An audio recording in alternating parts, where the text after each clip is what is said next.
All right. We also have to talk about this briefly. Now, I know I have made no secret about not being the biggest fan of Brianna Joy Gray. I am not a fan. I dislike her quite a bit. I think her political takes are wrong-headed and really only serve to stroke the ego of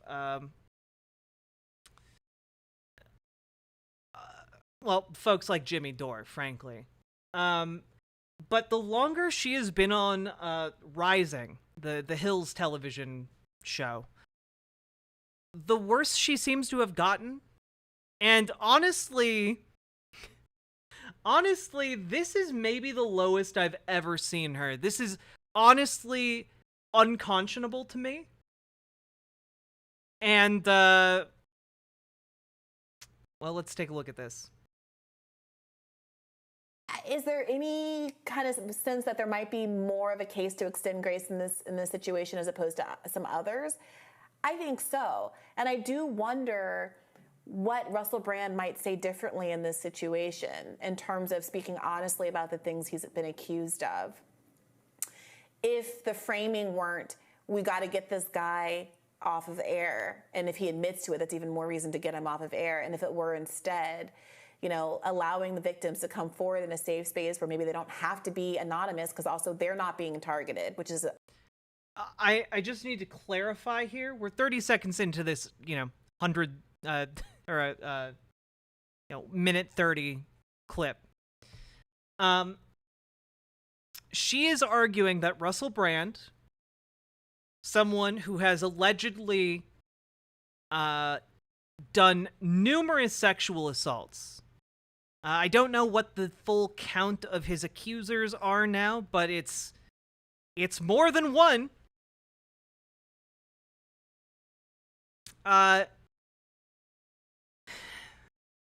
Would him admitting to raping a teenager mean he should get off the air? I'm just asking questions. Yeah, no, that's the thing. She's basically like, look, I mean, can't we extend some grace to this man who has allegedly raped underage girls, allegedly raped teenagers, allegedly done sexual assaults?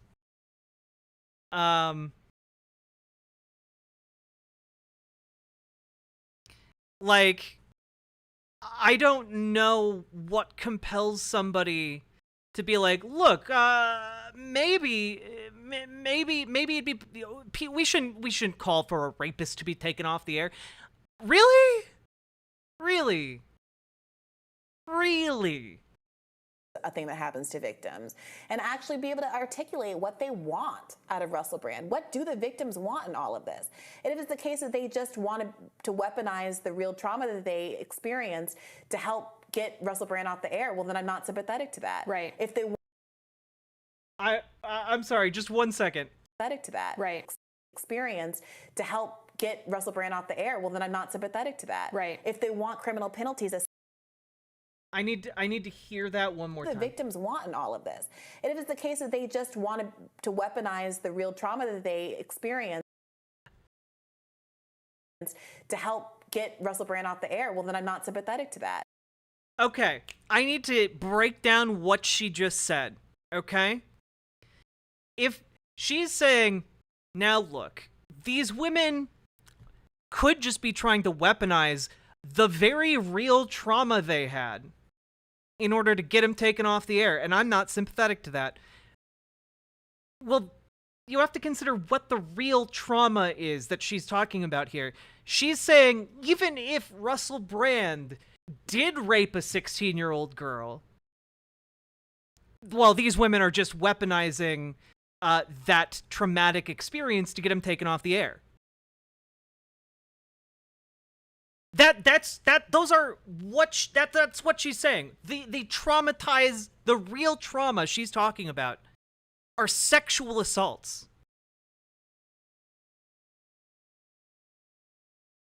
And she's saying, well, yeah, even if he actually sexually assaulted people and actually raped people, like, I don't think that means we should take him off the air. Why?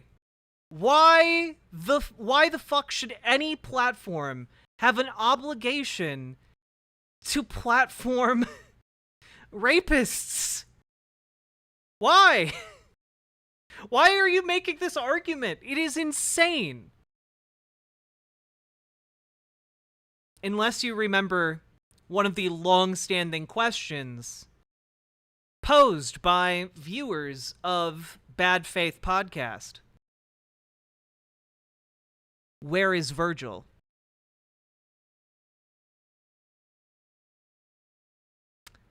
She seems to have an awful lot of sympathy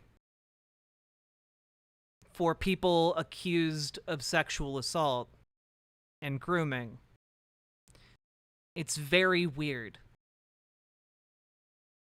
Right. If they want criminal penalties, as some of these people seem to want, then let's let that take its course. Again, there is a big difference and a very real hurdle, even if somebody was raped. You know, what we're talking about is like 10, 15 years ago. The evidence of that might be completely existent now. It might be just not something that can be proved. So when she's talking about this, like, oh, well, you know, if these women are just coming forward and don't want to try it in a court of law, well, most of them don't. She should know this. She does a news show. Most women don't come forward about it, their experiences of sexual assault.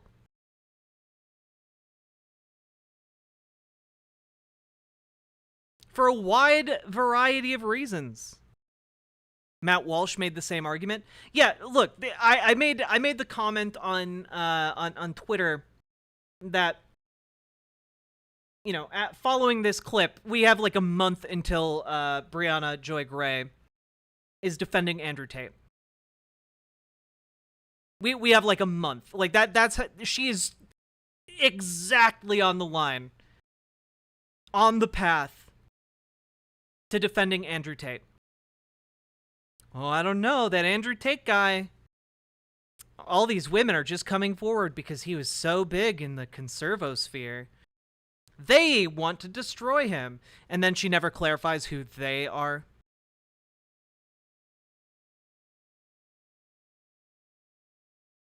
But if they want something more personalized, an explanation and real absolution, and for him to maybe give money to certain kind of charities. Or a direct apology. Yeah. Direct apology, exactly. Then I would like there to be space for that. And given how all of this is being weaponized. Yeah, there should be space for him to make a direct apology. You guys realize what you're asking a celebrity to do in that circumstance, right? You're saying, well, you know, if they don't want criminal charges against him, he should just publicly acknowledge that he's a rapist. What? No! He will never do that. He will never do that. He's not going to apologize for sexually assaulting a teenager. This about Russell? Yeah. Like that would not happen. There is no shot that he would ever do that. And even if he did, the idea that they're putting forward here that, like, oh, well, you know, if he apologized and that was good enough for the victims. Bitch, you think that he admitting to raping a 16-year-old like would be the end of that? Are you kidding me? The brainworms here.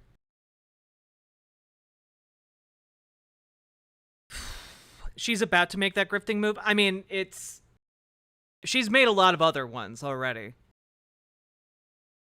Look, you know, if more rapists apologized. How about we focus on holding rapists accountable and then we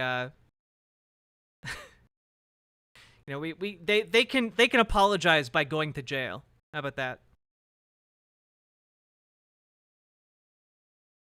Absolute nonsense. It just honestly doesn't feel like there's a space for any of that. Yeah, I mean, what troubles... Yeah, it doesn't feel like there's a space for it because A, the person you're asking to apologize isn't going to apologize, because if he did, he'd be admitting to one of the most heinous crimes you can possibly imagine. And on the opposite end of that, well, I just, man, the expectation that victims of this would either bring charges or politely ask him to apologize is, I'm speechless. I'm speechless here. Tells me so much about not just this case, but many of the Me Too cases, was that there wasn't really care for the victim at all. It really was about using media platforms, using the arm of government, using big tech censorship as a tool of control.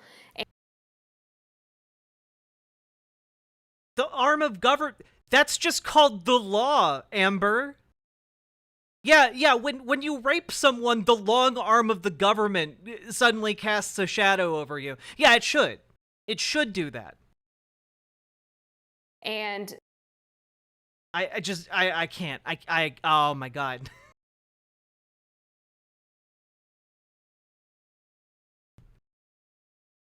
Dude.